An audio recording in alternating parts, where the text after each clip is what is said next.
ఈ సందర్భంగా నేను విజ్ఞప్తి చేయదలుచుకున్నాను. ఇకపోతే చంద్రబాబు నాయుడు గారి కేబినెట్ సమావేశం జరిగింది.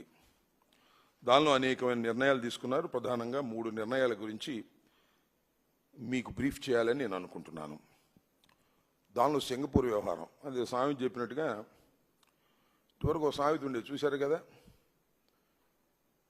అద్దంకి సింగడి వెళ్ళాడని. ఇప్పుడు ఆ సామెత కొద్దిగా మారింది, అద్దంకి సింగపూర్ వెళ్ళాడని ఆ సామెతగా ఉంది. చంద్రబాబు నాయుడు గారు కుమార సమేతంగా లావాదేవీలు తేల్చుకోవడానికి సింగపూర్లో మరి పెట్టుబడులు పెట్టారో, రావాల్సిన డబ్బులు కోసం వెళ్ళారో, సింగపూర్ వెళ్ళి 5 రోజుల పాటు అక్కడ పర్యటన చేశారు. ఏమి సాధించారు మీరు? అక్కడికి వెళ్ళి మళ్ళీ సింగర్లాగానే తిరిగి వచ్చారు. తిరిగి వచ్చిన తర్వాత పాపం ఎంత శోకతప్త హృదయంతో ఉన్నారో అర్థమవుతుంది. నిన్న చాలా బాధపడతాడు. మరి లక్షల కోట్లు కాజేయాలనేటువంటి ఒక దురుద్దేశంతో సింగపూర్ పర్యటనకు వెళ్ళినటువంటి నారా చంద్రబాబు నాయుడు గారు, నారా లోకేష్ గారికి అక్కడ గిట్టకపోయేసరికి ఎంత బాధపడాలో అంత బాధపడి మా మీద బురదజల్లే కార్యక్రమం చేస్తున్నాడు.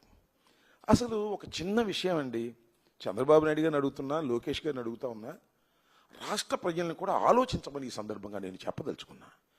సింగపూర్ ప్రభుత్వానికి ఏమి సంబంధం? అసలు సింగపూర్ ప్రభుత్వానికి సంబంధమే లేదు. సింగపూర్లో ఉన్నటువంటి కొన్ని కంపెనీలు, మన రాష్ట్రంలో కొన్ని ప్రైవేట్ కంపెనీలు ఉన్నాయి కదా, అలాంటి కంపెనీలు వాళ్ళు ఇక్కడ పెట్టుబడి పెట్టడానికి వచ్చారు ముందుకు. సింగపూర్ ప్రభుత్వమే పెట్టుబడి పెట్టడానికి వచ్చింది అనేటువంటి మాటలు చెప్పి ప్రజల్ని నమ్మించడానికి మీరు ప్రయత్నం గతంలో చేశారు. దానిలో ఒక మాట చెప్తాను. పార్లమెంట్ సభ్యుడు, సింగపూర్కు సంబంధించినటువంటి పార్లమెంట్ సభ్యుడు లియోన్ ఫెలీలా అని ఆయన పార్లమెంట్లో క్వశ్చన్ వేశాడు. ఎప్పుడు 2019లో ఏం వేశాడంటే, చంద్రబాబు ఫ్రెండ్ ఈశ్వర్ని అడిగాడు, అసలు సింగపూర్ ప్రభుత్వం ఏపీ ప్రభుత్వానికి ఏమైనా సంబంధం ఉందా, సింగపూర్ ప్రభుత్వం పెట్టుబడులు పెడుతుందా అని అడిగాడు. అడిగితే పార్లమెంటు సాక్షిగా, సింగపూర్ పార్లమెంటు సాక్షిగా చెప్పింది ఒకటే, సింగపూర్ ప్రభుత్వం పెట్టుబడులు పెట్టడం లేదు. గవర్నమెంట్కి సింగపూర్ గవర్నమెంట్కి ఆంధ్రప్రదేశ్ గవర్నమెంట్కి ఏ విధమైన సంబంధం లేదు. కొన్ని ప్రైవేటు కంపెనీలు, కేవలం కొన్ని ప్రైవేటు కంపెనీలు, సింగపూర్లో ఉన్నటువంటి కొన్ని ప్రైవేటు కంపెనీలు ఆంధ్రప్రదేశ్ ప్రభుత్వంతో ఒడంబడికలు చేసుకున్నాయి. ఆ ఒడంబడికలు ఇంకా ప్రాథమిక దశలో ఉన్నాయి అని 2019లో పార్లమెంటులో ఇచ్చినటువంటి సమాధానం. దీన్ని బట్టి ఏమర్థమవుతుంది? సింగపూర్ ప్రభుత్వానికి రాజధాని నిర్మాణంలో ఏ విధమైన సంబంధం లేదు. సింగపూర్లో ఉన్నటువంటి ప్రైవేటు కంపెనీలు కొన్ని ఇక్కడ పెట్టుబడి పెట్టేటటువంటి కార్యక్రమం చేస్తున్నాయి. దానికి చంద్రబాబు నాయుడు గారు పచ్చ జెండాలు ఊపి సింగపూర్ ప్రభుత్వం ఇక్కడికి వచ్చేస్తుందని డప్పాలు కొట్టి ప్రజల్ని నమ్మించాలనేటువంటి ఒక దురుద్దేశపూరితమైనటువంటి కార్యక్రమం చేశాడనేది చాలా స్పష్టమవుతుంది. మళ్ళీ సింగపూర్ ప్రభుత్వాన్ని అంట బెదిరించారంట, సింగపూర్ ప్రభుత్వాన్ని పోగొట్టారంట. సింగపూర్ ప్రభుత్వం కనిపెట్టేసినంతా కూడా డొల్లని, ఇక్కడ లంచాలు తీసుకోవడం కోసం అక్కడ వాళ్ళు వస్తున్నారని కనిపెట్టిన తరువాత సింగపూర్ ప్రభుత్వం మాకేమీ సంబంధం లేదు పోండి అని చెప్పి పంపించేసింది. చేతులు దులుపుకుంటా చంద్రబాబు నాయుడు గారు వాళ్ళ అబ్బాయి వచ్చేసి మా మీద పడేటటువంటి ప్రయత్నం చేస్తున్నారు.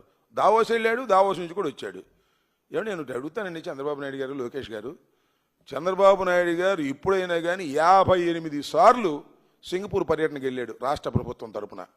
ఒక్క పైసా, ఒక్క రూపాయి నువ్వు ఇక్కడ పెట్టుబడులు పెట్టినటువంటి సందర్భం ఉంటే చెప్పయ్యా. ఎందుకు ఈ డొల్లతనం అంతా, ఎందుకు ఈ మోసాలని కార్యక్రమాలు చేస్తున్నారు? ఎంత విచిత్రం అంటే, రాజధాని ఏరియాలో సీడ్ క్యాపిటల్ కోసం 1691 ఎకరం కేటాయిస్తే దానిలో 58% సింగపూర్ కంపెనీలకి అంటే ప్రైవేట్ కంపెనీలకి 58%, మనకు మాత్రం 42%. వాళ్ళు ₹1 పెట్టుబడి పెట్టరంట. మనమే 18,000 కోట్లు మనం పెట్టుబడి పెడతామంటే వాళ్ళు వచ్చి డిజైన్లు ఇస్తారంట. వాళ్ళకేమో 58% అంట, మనకేమో 42% అంట. ఇంత దౌర్భాగ్యమైనటువంటి అగ్రిమెంట్ చేసుకున్నారు కాబట్టే ఫెయిల్ అయిపోయింది. దానికి జగన్మోహన్ రెడ్డి గారి మీద, మా ప్రభుత్వం మీద పడి ఏడ్చేటటువంటి కార్యక్రమం చంద్రబాబు నాయుడు గారు చేస్తున్నారు. చంద్రబాబు నాయుడు గారు డప్పాలు కొట్టడం తప్ప సింగపూర్లో ఉన్నటువంటి ప్రభుత్వానికి, ఇక్కడ ఉన్నటువంటి ప్రభుత్వానికి ఏ విధమైన సంబంధం లేదనేటువంటి అంశాన్ని ఇప్పటికైనా మీరు తెలుసుకోండి ప్రజలు. అదేవిధంగా చంద్రబాబు నాయుడు గారు కూడా విషయం బహిరంగంగా చెప్పకోకుండా దాట వేసే ప్రయత్నం చేసి ప్రజల్ని మరింత మోసం చేసే కార్యక్రమం చేస్తున్నాడు. ఇది సరైనటువంటి విధానం కాదని కూడా ఈ సందర్భంగా నేను చెప్పదలుచుకున్నాను. ఇక రెండో నిర్ణయం, సింగపూర్ తర్వాత ఆర్టీసీ ఉచిత బస్సు, దానికి ఏదో పేరు పెట్టారండి, లిక్కర్ కాదు, స్త్రీ శక్తి. ఇవాళ వాళ్ళ అఫీషియల్ పేపర్లో రాస్తున్నారు, లోకేష్ చొరవతో ఈ నిర్ణయం తీసుకున్నారంట. 14 మాసాల తరువాత, ఎమ్మటే కాదు, ప్రభుత్వం వచ్చి 14 మాసాలు అయింది. దానికి లోకేష్ చొరవతో